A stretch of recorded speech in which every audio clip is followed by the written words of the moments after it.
friends, welcome back to Pioneer Health Homestead. Today I'm doing my week 3 of the Three Rivers challenge of the Every Bit Counts challenge.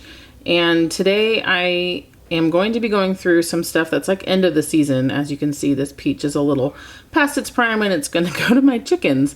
But other than the peaches, which is going to be like my 4th batch, I also have some plums and some corn that I'm going to be going through in various fashions. And unfortunately, it did take me some time to get to this corn with life and everything, but I will show you what it looked like when I got to it.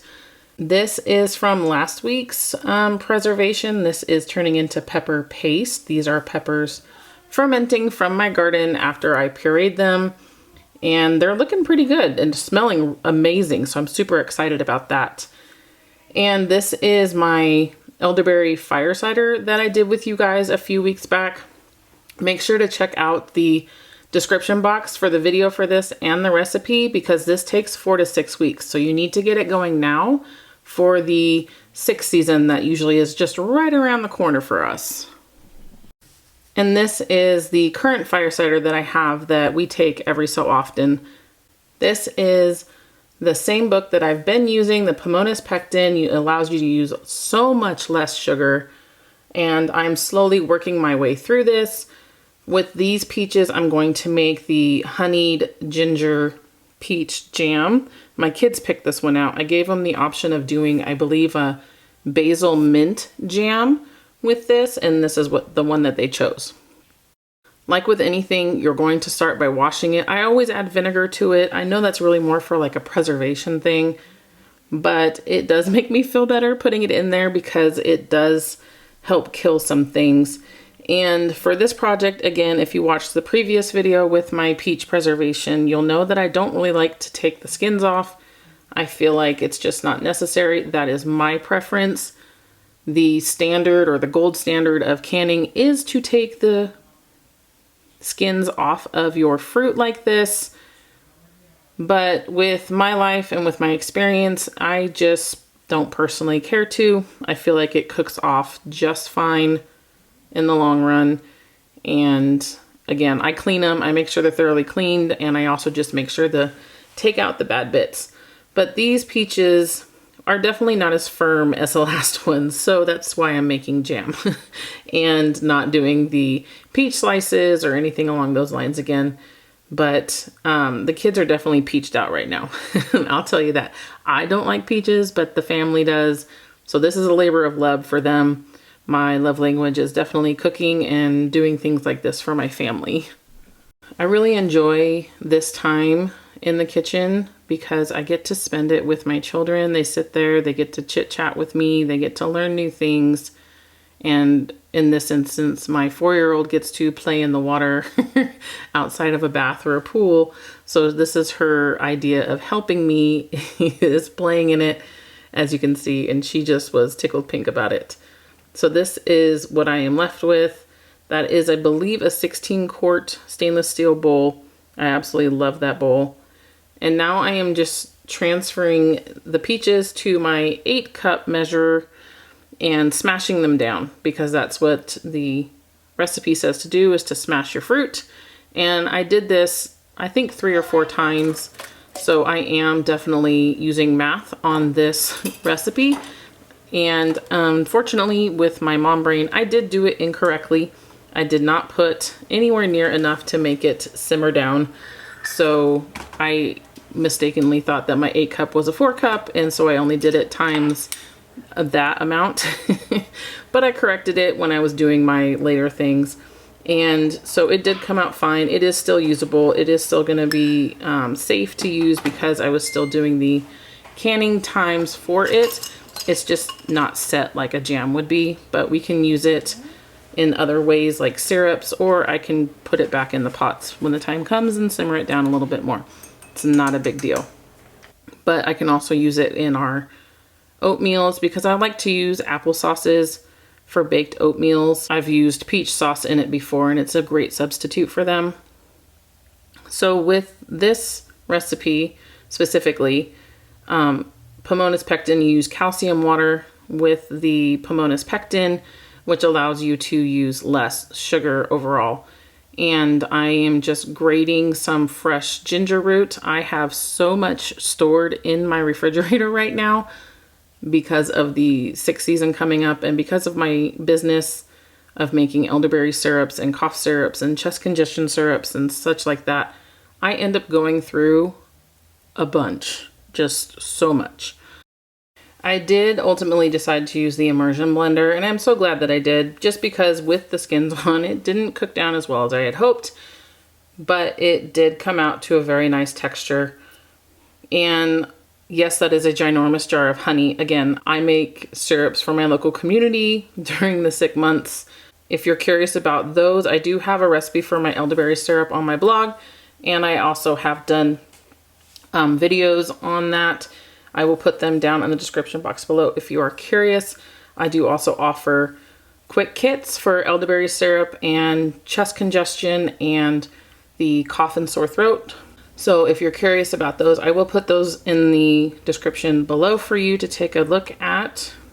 This honey mixing with the pectin was actually super simple. It actually came out pretty creamy and not a problem at all. I was wondering how well it would dissolve, and it dissolved pretty well. So I was really pleased with that.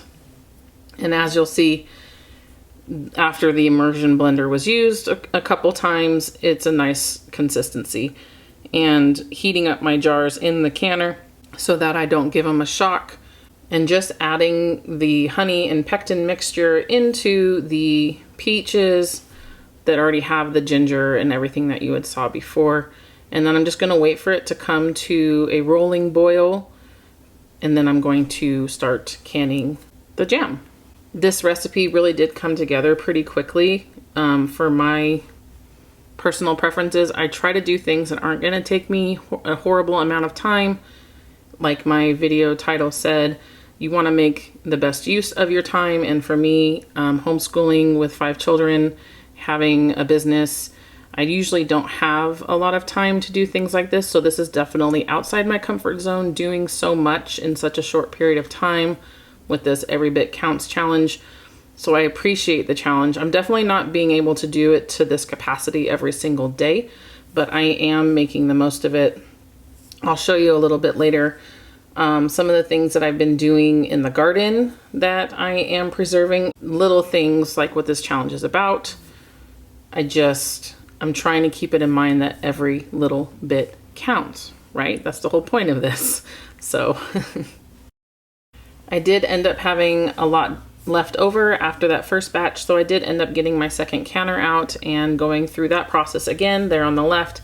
I just didn't show it to you for redundancy purposes. So I did end up with 2 full batches of this honeyed ginger peach jam. And I've already given some away to family members. It is quite a bit, but that is great to have. If we don't go through it this winter, then I will be able to do different types next year, and that's absolutely just fine. Filling our pantry is just a wonderful feeling. So in last week's video, I had already picked a bunch of peppers and put them in the freezer. I do plan on making salsa with them at some point.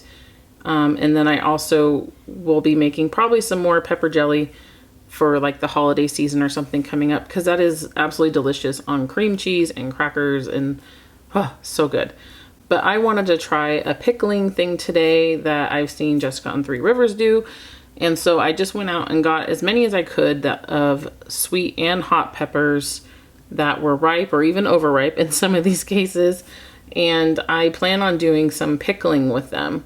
So some of these are natapinos and some of them are jalapenos. The natapinos are obviously no heat, but sometimes they do cross-contaminate and you do get a little bit of heat. So I'm just doing a nice little mix of peppers for my first attempt at pickling peppers. While I was out in the garden, I noticed that my volunteer holy basil, or tulsi as you have it, needed to be trimmed. The more you trim it, the bushier it gets and the more you get. And tulsi is one of my all-time favorite herbs. I've mentioned that in different videos. It is super helpful for your memory, and me right now, I need all of it. So this is something that I'm definitely making a point of harvesting and drying and preserving. I do have these all over the garden, and that is just my plan. This is my biggest mammoth sunflower. This was a volunteer. I would not have chosen to put it over my peppers, but it is ready to be harvested. So I will probably end up cutting it this week and then harvesting those seeds once it dries out next week. And I will bring you along for that. And the kids and I will be making some roasted sunflower seeds and saving some for next year. Now, these are garden fresh, but I do prefer to wash them, especially if I'm fermenting or pickling or any kind of preservation, just because things get sprayed around town, and I just want to make sure that I'm not introducing bacteria like that from my sink into anything. Butterfingers. So I just end up with 2 jars of what I was able to harvest today, which is fine. It's just a little bit. I do plan on putting these on pizzas and things throughout the year when we decide to make them. Some of my children do like spice, some of them do not. And so the turmeric that I just put into this is for coloring instead of the dyes that you get when you get something from the store. The bay leaf and the salt are also added. And I'm doing all of this as my children are running amok. You've probably seen my baby come around my feet every so often. So this is just a quick project, like I've mentioned before, that I'm able to do with kids underfoot, literally. My baby likes to come and push me away from the counter when he wants something. And filling it with store-bought vinegar, making sure it's 5%.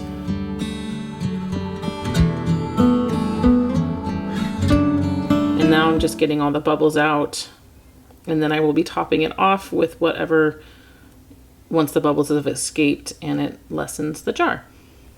Pretty simple and standard, and we're going to be water bath canning these, and it was easy peasy lemon squeezy, honestly. This really didn't take me much time, and I got to spend time out in the garden. It was wonderful, and I was able to do it with the children awake and underfoot. So if there's something that you want to try pickling, I highly recommend doing it this way, just to get something on your pantry shelves. So yes, that is a big water bath canner with 2 tiny little half pints in it. That's fine. It worked out really well for me, and I'm glad that I did it. So next I'm going to be doing the plums. I've decided just to do regular plum jam for these with the same book, the Pomona's Pectin. And with the apricot recipe, it says you can substitute the plums for it, and you don't have to skin them. It says that they cook down just fine. So again, it's going to be the same thing basically as the peaches, except plums are super tiny. And I actually did the math correctly on this, realizing that this was an 8-cup measuring cup as opposed to the 4-cup. So this one did thicken very nicely, and I will show you that shortly. But again, I'm using my favorite little handy dandy apple core tool. I've used it for apples and peaches and now plums, and I can't tell you enough how this little like $4 or $8 whatever tool is worth. So after adding it all to the pot, I'm just doing the same motion thing again with multiplying all of the ingredients out. That's what my little yellow card there is. I went through and just wrote it all down this time to make sure my mom brain didn't kick in. And like I said, it came out great. I did end up using the emulsion blender in this again. It's just a texture preference for me, because these I will actually eat myself.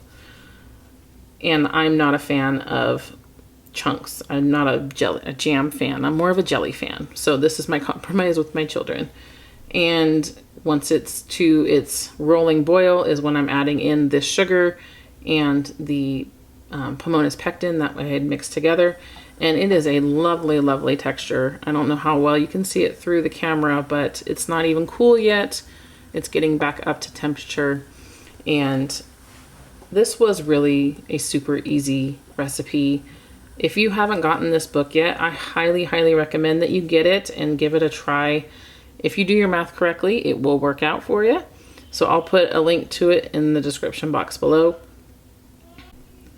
The thing when you're making jam is it makes such a mess, such a mess.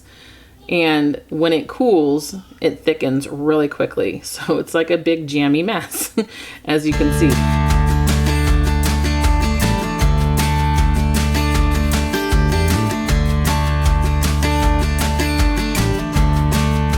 So when you are making jam, you definitely want to make sure you are wiping your rims because it can prevent the seal from taking. These were so hot that I ended up needing to use the towel just to tighten the rings onto the jars.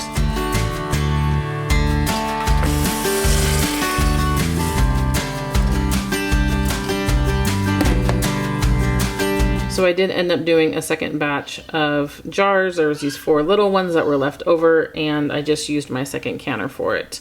And it took no time at all for all of this to get done. I don't know if you guys have been paying attention to the clock on the back of the oven. It really doesn't take that long. If you haven't noticed that, go back and watch and you'll see that it doesn't take that long. So as you'll see from the beginning of this video when the corn was fresh to now, it's been probably 5 days since I've gotten it, and it is not as pretty. But it is still usable and edible for 90% of these corn husks, corn cobs, whichever way you want to say it. And some of them were not great. So they did end up going to the chickens, but out of the 48 that I got, I would say we probably used about 40 of them, maybe a little more than that. And it was fun here with my 4-year-old really wanting to pull the husks off and the silks, but she is just not strong enough. These things were clinging for dear life. So, but she was having fun. The rest of the family pitched in and had fun as well. And then all of this goodness went out to the chickens, and they've been picking away at it for a while now. So they're happy. They're doing their little chicken thing. And so what I plan on doing with this corn is just basically blanching it and putting it in the freezer for another time. My kids don't like it when I can it. I have a lot left over from 2 years ago when I grew the corn myself, and they just don't like it. They don't like how it has the silks in it, I think. So I'm going to try it this way. And if they don't like it, then it will go to the chickens probably. Or because I'm not a corn eater myself. So one little batch like this is fun and fine. And so when you're blanching it, I'm putting it into cool water. I don't have that much ice in the house, so empty it a couple times with tap water and then put them on the towels to dry.